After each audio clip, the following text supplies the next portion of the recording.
بسم اللہ الرحمن الرحیم نحمدہ و نصلی علی رسولہ الکریم اما بعد فاعوذ باللہ من الشیطان الرجیم بسم اللہ الرحمن الرحیم یوم یحمى علیہ فی نار جہنم فتکوی بہا بجباہہم وجنوبہم وظہورہم صدق اللہ العظیم۔ جیسے کہ آپ جانتے ہیں کہ ہمارا ایک سلسلہ چل رہا ہے جو کہ موت اور حیات ثانیہ کے نام سے ہے۔ اس میں ہم نے اب تک جنت کے بارے میں دیکھا، اب آج ہم انشاءاللہ یہاں پر دوزخ کے بارے میں دیکھیں گے۔ سب سے پہلے اپنے اس چینل پر آپ سب کا میں استقبال کرتی ہوں۔ السلام علیکم ورحمۃ اللہ وبرکاتہ۔ جیسے کہ آپ جانتے ہیں، ہم سب جانتے ہیں کہ انسان کے جو اعمال ہے اس کو درست رکھنے کے لیے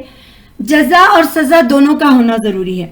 اور اللہ تعالیٰ نے انسان کو بالکل الگ الگ مختلف انداز میں پیدا کیا ہے۔ یعنی کسی کو کوئی اجر پانے کی خواہش میں اور اس کا اچھا ریوارڈ پانے کی خواہش میں وہ اپنے آپ کو سدھار لیتا ہے، کوئی اللہ کے خوف سے یا اس کی سزا سے، اس پنشمنٹ کو دیکھ کر پھر وہ اپنے آپ کو سدھار لیتا ہے۔ بہرحال جو بھی ہے، انسانی جو معاشرہ ہے اس کا جو مجموعی درست رکھنے کے لیے کیا ہے، یہ دونوں چیزیں بھی ضروری ہو جاتی ہیں۔ اور پھر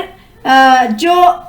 یہاں پر ہم یہ دیکھیں گے کہ نبی کریم صلی اللہ علیہ وسلم کی احادیث کی روشنی میں اور قرآن کی روشنی میں اللہ تعالیٰ نے جہنمیوں کے بارے میں کیا کہا ہے، یعنی جہنم کیا چیز ہے اور اس میں کیسا انجام ہوگا، اور اس کی ہولناکی اور اس کی سزا سے کس طرح ہوگا، کہ اللہ تعالیٰ مطلب اس طریقے سے یہاں پر قرآن میں کئی آیتیں بیان کی گئی، احادیث میں بھی ہمیں کئی ذکر ملتا ہے۔ جیسا کہ اللہ تعالیٰ فرماتے ہیں کہ ایمان خوف اور امید کے درمیان ہوتا ہے، اور پھر یہ بھی فرمایا کہ جو جہنم ہوگا، سورہ فرقان کی آیت نمبر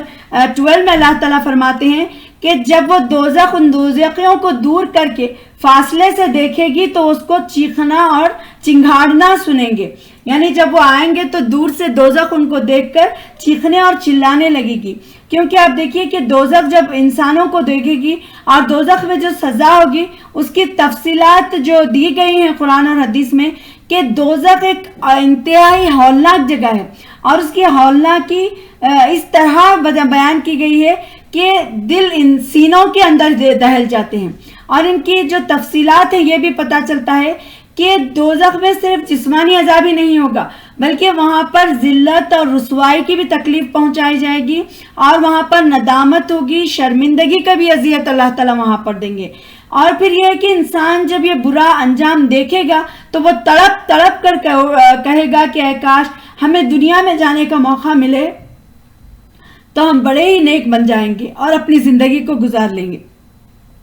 مگر یہ خواہش کیا ہے؟ بس ایک خواہش ہوگی، کیونکہ پھر موت کے بعد ہم پھر دنیا میں لوٹ کر آنے والے نہیں ہیں، یا تو اچھا یا تو برا بدلہ دیا جائے گا۔ اور جیسا کہ ہم نے یہاں پر سنا کہ دوزخ جو ہے وہ دوزخ ایسی جگہ ہے جہاں پر کیا ہے، صرف انسانوں کو دیکھتے ہوئے فاصلے سے وہ کیا ہوگی، چیخے گی اور چلائے گی۔ جب وہ اس میں پھر اللہ تعالیٰ فرماتے ہیں سورۃ الملک کی آیت نمبر 7 سے 11 میں کہ جب وہ اس میں ڈالے جائیں گے تو وہ اس کا دہاڑنا سنیں گے اور وہ جوش کھا رہی ہوگی، قریب ہے کہ غصے سے پھٹ جائے۔ جب اس میں کوئی جماعت ڈالی جائے گی تو اس کے محافظ ان سے پوچھیں گے، یعنی جو فرشتے ہوں گے وہ ان سے پوچھیں گے کیا تمہارے پاس کوئی ڈرانے والا نہیں آیا تھا؟ وہ کہیں گے کیوں نہیں، ضرور ہمارے پاس ڈرانے والا آیا تھا، لیکن ہم نے اسے جھٹلایا اور کہا کہ اللہ تعالیٰ نے کچھ بھی نازل نہیں کیا، تم خود ہی ایک بڑے قبط میں پڑے ہو۔ اور پھر اہل دوزخ جو ہوں گے وہ شدت سے ندامت سے کہیں گے کہ ہم اگر اس ڈرانے والے کی بات سن لیتے یا عقل ہی سے کام لے لیتے تو آج ہم اہل دوزخ میں نہ ہوتے۔ غرض اپنے جرم کا وہ اقرار کریں گے، سو لعنت ہے اہل دوزخ پر۔ یعنی یہ سورۃ الملک کی آیت میں ہمیں معلوم ہوا ان آیتوں میں کہ جب وہ جوش سے چلائے گی، چیخے گی، حل میں مزید، اور ڈالو اور ڈالو اور جتنا ہے، اور پھر اللہ غصہ اتنا زیادہ اس کا ہوگا کہ جیسا ایسا لگے گا جیسے وہ پھٹنے والی ہے۔ اور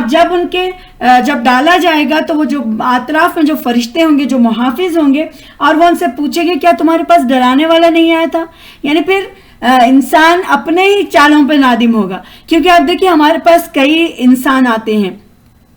قرآن تو ہمارے پاس موجود ہے، اور آج کے دور میں قرآن کو سمجھنا کوئی مشکل نہیں ہے۔ آپ آڈیو سن سکتے ہیں، ویڈیوز دیکھ سکتے ہیں، اور پھر یہ ہے کہ ہم قرآن کو پڑھ سکتے ہیں، سمجھ سکتے ہیں، اور ساری چیزیں ہیں، پہلے کی طرح مطلب ایسا نہیں ہے، ہمارے پاس بہت سارے سورسز ہیں، تو قرآن بھی ہم سمجھ سکتے ہیں، ساری چیزیں۔ تو جب قیامت کے دن پوچھا جائے گا کہ کیا تم نے اپنے اعمال کو سدھارا ہے، اور پھر اعمال ہمارے خراب ہوں گے، تو کتنی شرمندگی اور ندامت ہوگی۔ اور جب ایک گروپ کو جب جہنم میں ڈالا جائے گا، وہ باہر آنے کی کوشش کریں گے تو ان کو پھر سے ڈھکیل کر اندر ڈھکیل دیا جائے گا، یعنی ان کو باہر بھی آنے نہیں دیا جائے گا۔ اس طریقے سے جہنمیوں کے ساتھ سلوک ہوگا، کیونکہ فرشتے تو اللہ تعالیٰ کے فرما بردار ہیں، وہ اللہ تعالیٰ کے خلاف بالکل بھی نہیں جائیں گے۔ وہ لوگ بولیں گے ہم کو صرف تھوڑی سی مہلت دے دو ہمیں سانس لینے کے لیے، لیکن فرشتے ان کی کوئی بات نہیں سنیں گے اور ان کو ڈھکیل دیں گے۔ اور سورۃ الحجر کی آیت نمبر 44 میں آتا ہے کہ اس دوزخ کے 7 دروازے ہیں، ہر ایک دروازے کے لیے ان میں سے بانٹا ہوا ایک حصہ ہے۔ اور پھر سورہ بقرہ کی آیت نمبر 24 میں آتا ہے تو اس آگ سے ڈرو جس کا ایندھن آدمی اور پتھر ہوں گے، یعنی جو جہنم ہوگی اس کے ایندھن جو ہوگا وہ انسان اور جنات ہوں گے، اور وہ پتھر بھی ہوں گے جو انسان ان کو پوجتا تھا اور ان کو خدا بنا کر اللہ تعالیٰ کے ساتھ شریک کرتا تھا اور کفر کرتا تھا۔ اور پھر سورۃ الحقاف کی آیت نمبر 20 میں آتا ہے اور جب کافر دوزخ کے سامنے لائے جائیں گے ان سے کہا جائے گا تم اپنی دنیا کی زندگی میں مزے اڑا چکے اور ان سے فائدہ اٹھا چکے، تو آج تم کو ذلت کی سزا دی جائے گی، اس کا بدلہ ہے کہ تم ناحق زمین پر اکڑا کرتے تھے، اور اس کا بدلہ کہ تم نافرمانیاں کرتے رہتے تھے۔ یعنی جو دنیا میں ہم سمجھتے ہیں اللہ تعالیٰ ہم کو نہیں پکڑ رہے ہیں، ہم کو آخرت میں پوچھا نہیں جائے گا، ہم بس مر جائیں گے تو ختم ہو جائے گا، اس طریقے سے جو کہنے والے ہیں کہ ان کو کیا ہوگا کہ اللہ تعالیٰ ذلت کا عذاب ان کو دیا جائے گا، اور پھر وہ زمین میں جو اکڑ کر گھومتے تھے ان کو کیا ہے پھر ذلت کا عذاب اور ان کی نافرمانیوں کے بدولت ہوگا۔ اور پھر سورہ انعام کی آیت نمبر 94 میں اللہ تعالیٰ فرماتے ہیں آج تم کو ذلت کے عذاب کی سزا دی جائے گی، اس لیے کہ تم خدا پر ناحق جھوٹ بولا کرتے تھے اور اس کی آیتوں سے اکڑا کرتے تھے۔ یعنی اگر ہمارے پاس کوئی آیتیں سنانے والا ہے یا پھر کوئی دین کی بات کر رہا ہے تو ہم اس کو پہلے تو اس کو یہ کہتے ہیں کہ تم کتنے پارسا ہے ہمیں پتا ہے، یا پھر یہ کہتے ہیں کہ ہمیں اس کی ضرورت نہیں ہے، پھر یہ سمجھتے ہیں کہ اگر ہم سن لیں گے تو ہم کو عمل کرنا پڑے گا لہٰذا ہم سنیں ہی نہ، بلکہ اللہ تعالیٰ کو ہمارے دلوں کا ہر حال معلوم ہے۔ تو اس طریقے سے کیا ہے جو اکڑ کر دنیا میں زندگی گزارتے تھے اور اپنے آپ کو بہت بڑا سمجھتے تھے اور تکبر کرتے تھے، تو پھر ان کا حال یہی ہوگا کہ وہاں پر ان کو ذلت کا عذاب دیا جائے گا۔ اور پھر سورۃ الانعام کی سورۃ طٰہٰ کی آیت نمبر 124 سے 127 تک آتا ہے اور جس نے ہماری یاد سے روگردانی کی تو اس کی زندگی کو تنگ کر دیا، تنگی میں ڈال دیں گے، اور قیامت کے دن ہم اس کو اندھا اٹھائیں گے، وہ کہے گا کہ اے میرے پروردگار تو نے مجھے اندھا کیوں اٹھایا، میں تو دیکھتا تھا۔ اللہ تعالیٰ فرمائے گا ایسا ہی ہماری آیات تیرے پاس آئی مگر تو نے ان کی کچھ خبر نہ لی، اور اسی طرح آج تیری خبر نہیں لی جائے گی۔ جو شخص حد سے بڑھ چلا اور اپنے پروردگار کی آیتوں پر ایمان نہ لایا ہم اس کو ایسا بدلہ دیا کرتے ہیں، اور آخرت کا عذاب بہت ہی سخت اور دیر پا ہے۔ یعنی جو آخرت کے عذاب کے بارے میں، یعنی دنیا میں جو اللہ تعالیٰ کی آیتوں سے منہ موڑا اور جس نے اللہ تعالیٰ کی آیتوں کو سننے سے انکار کر دیا، تو اس کے لیے یہ ہے کہ وہاں پر اللہ تعالیٰ پھر اس کو قیامت کے دن اندھا اٹھائیں گے اور اللہ تعالیٰ اس کی طرف متوجہ نہیں ہوں گے۔ سورۃ الفرقان کی آیت نمبر 13 میں آتا ہے اور جب دوزخی زنجیروں میں جکڑے ہوئے اس کسی تنگ گوشے میں ڈالے جائیں گے تو اس موقع پر وہ موت مانگیں گے، یعنی اب جب ان کی برداشت کی حد ختم ہوگی تو وہ چاہیں گے کہ اب موت آ جائے اور وہ مر جائیں، پھر ان سے کہا جائے گا کہ آج موت کو بھی موت آ گئی ہے تو اب موت تمہیں کبھی نہیں آنے والی، تم یہ ہمیشہ ذلتوں میں رہو۔ اور پھر یہ سورہ سبا کی آیت نمبر 33 میں اللہ تعالیٰ فرماتے ہیں اور جب وہ عذاب دیکھیں گے تو دل ہی دل میں نادم ہوں گے، اور جو لوگ کافر ہیں ان کی گردنوں میں ہم توق ڈال دیں گے، ان کو صرف اسی کا بدلہ دیا جائے گا جو وہ کرتے تھے۔ یعنی اللہ تعالیٰ فرماتے ہیں کہ جب عذاب دیکھیں گے تو ان کے دل کیا ہے بہت زیادہ نادم بھی ہوں گے، اور جو کافر لوگ ہوں گے ان کی گردنوں میں اللہ تعالیٰ توق ڈالیں گے، ان کو پورے جیسے کڑے کی طرح جو توق ہوتا ہے وہ پہنایا جائے گا اور اسی میں کیا ہے اس کو بدلہ دیا جائے گا۔ سورہ محمد کی آیت نمبر 50 میں آتا ہے اور انہیں کھولتا ہوا پانی پلایا جائے گا اور پھر ان کی آنتیں کاٹ ڈالے گا، وہ جو پانی پئیں گے تو اس کی وجہ سے ان کی آنتیں کاٹ ڈالے گا وہ۔ سورہ واقعہ کی آیت نمبر 420 میں آتا ہے اہل دوزخ لو اور گرم پانی میں ہوں گے، یعنی وہاں پر کوئی ٹھنڈی ہوا، کوئی ٹھنڈک وہاں پر نہیں آئے گی، بلکہ وہاں پر ایک گرم لو ہوگی اور وہاں پر گرم پانی ہوگا۔ یعنی ہم اندازہ لگا سکتے ہیں کہ گرمی میں جب پانی ہم کو ٹھنڈا نہ ملے، دنیا کا تو پانی بہت زیادہ ٹھنڈا ہے، لیکن آخرت میں جب کھولتا ہوا پانی، پھر جہنم کی گرمی، پھر اس کے اوپر سے جو تپش اور پھر جو گھبراہٹ ہوگی، بھوک اور پیاس کی شدت ہوگی، اس وقت وہاں پر بہت زیادہ سخت عذاب ہوگا۔ تو جہنم کی لو اور اس کے گرم پانی وہاں پر ہوں گے۔ اور پھر سورہ حج کی آیت نمبر 22 میں اللہ تعالیٰ فرماتے ہیں جب کبھی بھی وہ غم کی وجہ سے اس دوزخ سے نکلنے کا ارادہ کریں گے، اسی میں پھر لوٹا دیے جائیں گے اور ان سے کہا جائے گا تم جلنے کا عذاب کا مزہ چکو۔ اور پھر یہ ہے کہ سورۃ المؤمن کی آیت نمبر 49 اور 50 میں آتا ہے کہ اور جو دوزخ میں ہوں گے وہ دوزخ کے داروغہ سے کہیں گے کہ پروردگار سے دعا کرو کہ وہ ایک دن ہم سے عذاب کو ہلکا کر دے، ایک دن ہم کو عذاب سے ہلکا کر دے۔ وہ جواب دیں گے کیا تمہارے پاس تمہارے رسول کھلی دلیلیں لے کر نہیں آئے تھے؟ وہ جواب میں کہیں گے کیوں نہیں، بے شک وہ آئے تھے۔ وہ داروغہ کہیں گے پھر تم خود ہی دعا کر لو، اور کافروں کی دعا تو بیکار ہی ہے۔ یعنی جب جہنم کی گرمی، شدت اور پیاس جب حد سے زیادہ ہوگی تو جو داروغہ ہوں گے وہ کیا ہے، پورے جنت کے دوزخ کے داروغہ سے دوزخ ہی پوچھیں گے کہ ہم کو کیا ہے ایک دن کے لیے عذاب کو ہٹا لو۔ لیکن فرشتے اس دن ایک دن کیا، ایک لمحے کے لیے بھی اللہ تعالیٰ کے خلاف نہیں جائیں گے، اور اللہ تعالیٰ پھر ایک دن کے لیے کیا، ایک لمحے کے لیے بھی ان کے عذاب کو کم نہیں کرے گا۔ اور پھر پوچھیں گے ان کو سمجھائیں کیا تمہارے پاس ڈرانے والا نہیں آیا تھا، کیا تمہارے پاس دلیلیں نہیں آئی تھی، پھر کیوں کس وجہ سے تم جہنم میں آئے۔ سورہ حاقہ کی آیت نمبر 25 سے 35 میں آتا ہے اور جس کا نامہ اعمال بائیں ہاتھ میں دیا جائے گا وہ کہے گا کہ اے کاش مجھ کو میرا نامہ اعمال نہ ملتا اور مجھ کو اپنے حساب کی خبر ہی نہ ہوتی۔ کیا ہے یہ، اے کاش مرنے سے میرا خاتمہ ہو گیا ہوتا، میرا مال میرے کام نہ آیا، مجھ سے میری بادشاہت لٹ گئی۔ پھر اس کے بارے میں حکم دیا جائے گا کہ اس کو پکڑو اور اس کے گلے میں توق ڈال دو، پھر اس کو جہنم میں دھکیل دو، پھر زنجیر سے اس کی ناپ گزوں میں 70 گز ہوگی، اس کو خوب جکڑ دو۔ یہ خدا اللہ تعالیٰ کی طرف سے ان پر ایمان نہیں لاتا تھا اور مسکینوں کو کھانا کھلانے کی ترغیب نہیں دیتا تھا، تو آج یہاں کوئی بھی اس کا دوست دار نہیں ہوگا۔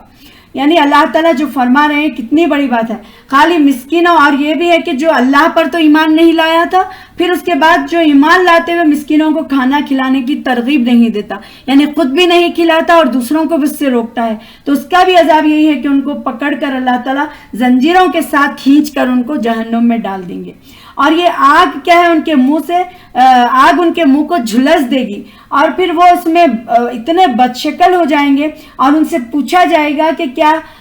یہ نہیں تھا کہ میری آیت تم پر پڑھی جاتی تھی تو تم انہیں جھٹلاتے تھے۔ وہ کہیں گے کہ اے پروردگار، سورہ آل عمران کی آیت نمبر 10 ہے یہ،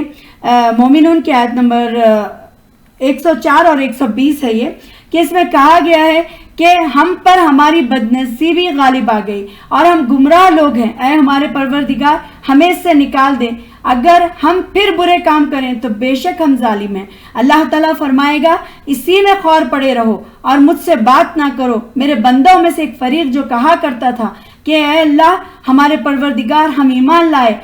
پس تو ہمیں بخش دے اور ہم پر رحم کر، اور تو سب رحم کرنے والوں سے بڑھ کر رحم کرنے والا ہے، تو ان کے نیک لوگوں کو ٹھٹا بنا لیا، یہاں تک کہ انہوں نے میری یاد میں بھلا دیا اور تم ان پر ہنسا کرتے تھے۔ سورہ مومنون کی آیت ہے۔ تو دیکھیے اللہ تعالیٰ فرماتے ہیں کہ ان کے اوپر ان کی جو بدنصیبی ہوگی، کیونکہ اللہ تعالیٰ کی آیتوں کو جھٹلانے کے نتیجے میں کیا ہوگا، پھر ان کے ساتھ بھی یہی ظلم کیا جائے گا۔ اور پھر یہ ہوگا کہ سورہ آل عمران کی 10 میں آتا ہے کہ اور اس میں چلائیں گے کہ اے ہمارے پروردگار ہمیں نکال تاکہ ہم ان عملوں کے خلاف جو ہم کیا کرتے تھے نیک عمل کریں۔ تو انہیں کہا جائے گا کیا ہم نے تمہیں اتنی عمر نہیں دی تھی جس میں نصیحت پکڑنے والے نصیحت پکڑتا اور تمہارے پاس ڈرانے والا بھی آیا تھا، تو اب مزہ چکھو، ظالموں کا کوئی مددگار نہیں ہے۔ اور پھر جو لوگ منکر ہیں اللہ کے ہاں نہ تو ان کے مال ہی ان کے کچھ کام آئیں گے اور نہ ان کی اولاد، اور یہی دوزخ کا ایندھن بنیں گے۔ تو یہاں پر ہم کو معلوم ہوا کہ ان آیتوں میں جو سورۃ المومنین، سورۃ الفاتر اور سورۃ آل عمران کی اور یہ بہت ساری آیتیں ہمارے سامنے آئیں کہ کس طریقے سے جہنمیوں کا آگ میں جھلسایا جائے گا اور ان کے ساتھ کس طریقے کا سلوک کیا جائے گا۔ اب ہم دیکھتے ہیں کہ جہنم کے جو اوصاف ہیں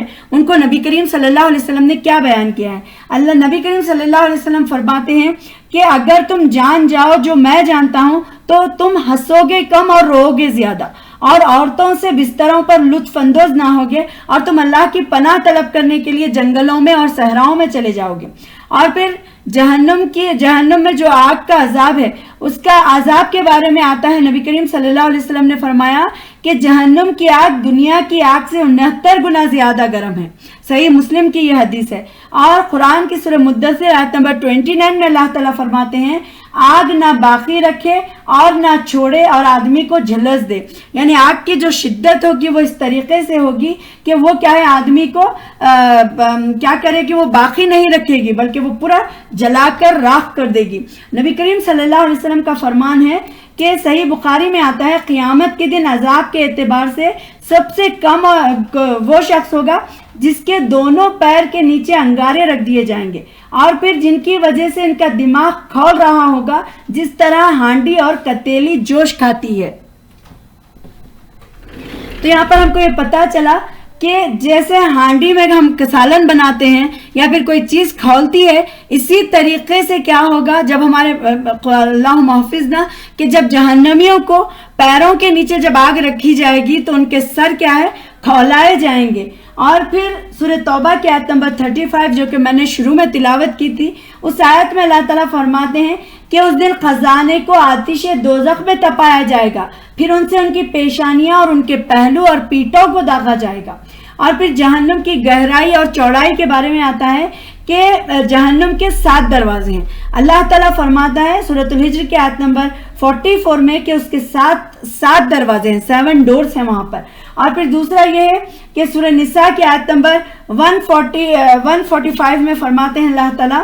کہ منافقین جہنم میں سب سے نیچے والے درجے میں ہوں گے، یعنی کافروں سے بھی زیادہ۔ جو آپ اندازہ لگائیے جہاں پر آگ ہوتی ہے، جو تلہ جسے ہم کہتے ہیں، وہاں پر منافقین کو رکھا جائے گا، کیونکہ وہ لوگ دھوکہ دیتے رہے، ایک تو اللہ تعالیٰ کے ہونے کا بھی اقرار کرے اور اللہ تعالیٰ کی نافرمانیاں بھی کرتے رہے، اللہ تعالیٰ کو ماننے کا بھی بتائے اور پھر اللہ تعالیٰ کے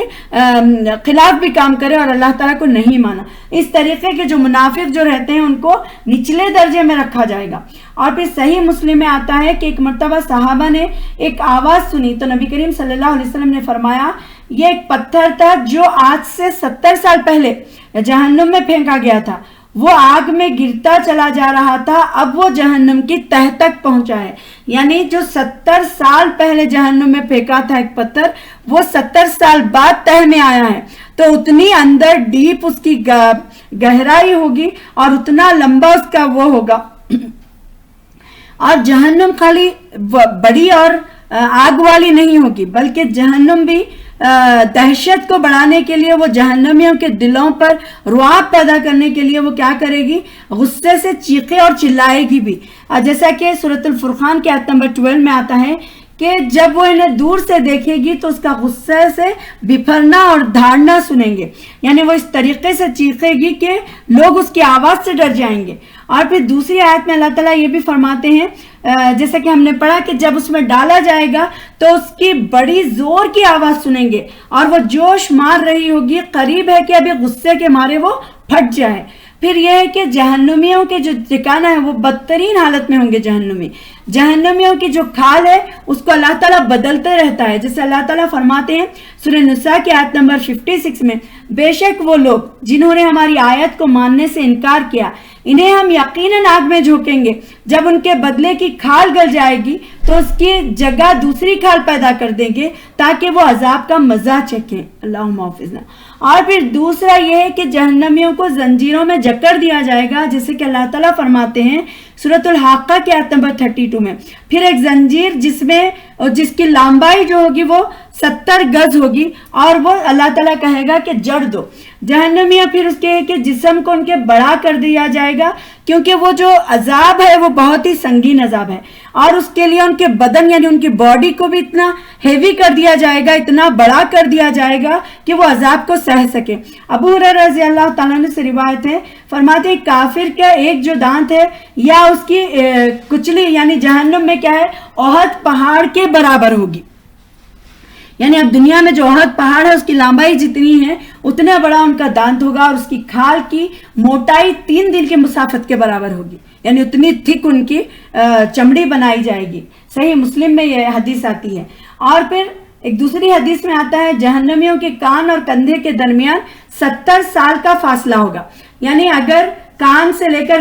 گردن تک اگر کوئی چلے تو 70 سال لگیں گے, اتنی لمبائی ان کی ہوگی. اور پھر جہنمیوں کو جیسے اللہ تعالیٰ وہاں پر ان کے کپڑے نہیں ہوں گے, اور پھر ان کو کھولتا ہوا پانی دیا جائے گا. جیسے سورہ حج کی آیت نمبر 16 سے 22 میں آتا ہے کہ اللہ تعالیٰ فرماتے ہیں کافروں کے لیے آگ کے کپڑے قطع کیے گئے ہیں, ان کے سروں کے اوپر سے کھولتا ہوا پانی ڈالا جائے گا. یعنی خالی آگ ہی نہیں ہوگی بلکہ ان کے سروں پر گرم کھولتا ہوا پانی ڈالا جائے گا, جس سے جو کچھ ان کے پیٹ میں ہے وہ کھالیں جھلسا دیں گی, اور پھر لوہے کی گرز پڑیں گی. جب گھبرا کر وہاں سے نکلنا چاہیں گے تو اسی میں لوٹا دیا جائے گا اور کہا جائے گا کہ دوزخ کا عذاب چکھتے رہو. اور پھر سورۃ المؤمنون کی آیت نمبر 104 میں اللہ تعالیٰ فرماتے ہیں آگ ان کے چہروں کو چاٹ لے گی اور ان کے جبڑے کیا ہے باہر نکل آئیں گے. یعنی آگ کی وجہ سے ان کے جبڑے کیا ہوگے, باہر نکل آئیں گے. اور پھر جہنمی اس دن روئیں گے, اور جہنمی صحیح جامع میں آتا ہے یہ کہ جہنمی روئیں گے اگر ان کے آنسو میں کشتیاں چلائی جائیں تو چل پڑے, اور وہ خون روئیں گے. یعنی وہ جو روئیں گے اگر ان کے آنسو اور ان کا جو خون بہے گا روتے ہوئے تو وہ کیا ہے اس میں کشتیاں بھی چلا سکو تو چلا سکیں گے, یعنی اتنے آنسو ان کے بہیں گے. کیونکہ آپ دیکھیے دنیا میں تھوڑا ہاتھ کٹ جاتا ہے, تھوڑا سا ہاتھ جل جاتا ہے تو ہم کتنا پریشان ہوتے ہیں, کتنے دنوں تک ہمیں وہ تکلیف محسوس ہوتی ہے. جب ہمارے پورے جسم کو جلا دے گی تو پھر اس کے بعد ہمارا کیا حال ہوگا. اللہم حافظنا, اللہ تعالیٰ ہماری حفاظت فرمائے. اور پھر جہنم میں خالی آگ ہی نہیں بلکہ وہاں پر سانپ اور بچھو کا بھی عذاب ہوگا. نبی کریم صلی اللہ علیہ وسلم نے فرمایا جہنم میں کیا ہے بختی اونٹ کے برابر سانپ ہوں گے, اور ان میں سے ایک سانپ کے کاٹنے سے جہنمی 40 سال تک کا زہر کا اثر محسوس کرتے رہیں گے. اور پھر جہنم میں بچھو خچروں کے برابر ہوں گے, اور ان میں سے ایک بچھو کے کاٹنے سے 40 سال تک جہنمی زہر کا اثر محسوس کریں گے. یعنی یہ طبرانی میں ذکر ہے, تو ہم کو اندازہ لگا سکتے ہیں کہ سانپ اور بچھو جو بڑے بڑے ہوں گے کتنی بری طریقے سے کاٹیں گے کہ 40 سال تک اس کی تکلیف کو محسوس کریں گے. اور پھر جنت اور جہنم جو ہوگا وہ ابدی اور لازوال مقام انسان کا ہوگا. جیسا کہ نبی کریم صلی اللہ علیہ وسلم نے فرمایا کہ صحیح بخاری اور صحیح مسلم میں آتا ہے جب اہل جنت اور جنت میں اور اہل دوزخ میں چلے جائیں گے تو موت کو لایا جائے گا اور اسے جنت جہنم کے بیچ میں رکھ کر اس کو ذبح کر دیا جائے گا. پھر ایک آواز دینے والا آواز دے گا کہ اے جنتیوں اب تمہیں موت نہیں آئے گی, اور اے جہنمیوں تمہیں اب موت نہ آئے گی, اور اے جنتیوں اب تمہیں موت نہیں آئے گی. اس بات پر جنتیوں کو تو کیا ہے خوشی بڑھ جائے گی, لیکن جہنمی جو ہوں گے وہ بہت زیادہ اور مزید غمزدہ ہو جائیں گے. تو یہ آپ کو امید ہے کہ سمجھ میں آ گیا ہوگا. میں اللہ تعالیٰ سے دعا کرتی ہوں کہ اللہ تعالیٰ ہمیں اس جہنم سے بچا لے. اللہ تعالیٰ ہمیں, ہمارے ماں باپ, بھائی بہن, شوہر, بچوں کو, اور اللہ تعالیٰ ہماری پوری فیملیوں کو اور ہمارے تمام رشتہ داروں کو, تمام امت مسلمہ کو اللہ تعالیٰ جہنم کی آگ سے بچائے. اللہ تعالیٰ ہمارے گناہوں کو کبیرہ صغیرہ جان بوجھ کر انجانے میں جتنے بھی گناہ جتنے بھی خطائیں ہم سے ہوئی اللہ تعالیٰ اسے معاف فرمائیں. ہم اللہ تعالیٰ سے جنت الفردوس کا سوال کرتے ہیں. اللہ تعالیٰ ہم سب کو جنت الفردوس میں اعلیٰ مقام عطا فرمائیں اور ہمارے ماں باپ کی مغفرت فرمائیں. جتنے بھی لوگ اس دنیا میں آئے ہیں اللہ تعالیٰ ان سب کو ہدایت دے, اور اللہ تعالیٰ کے عذاب سے اللہ تعالیٰ ہمیں بچا لے. جہنم کی خوفناک اور ہولناک اس زندگی سے اللہ تعالیٰ ہمیں بچا لے. آمین. وآخر دعوانا الحمد للہ رب العالمین. السلام علیکم ورحمۃ اللہ وبرکاتہ.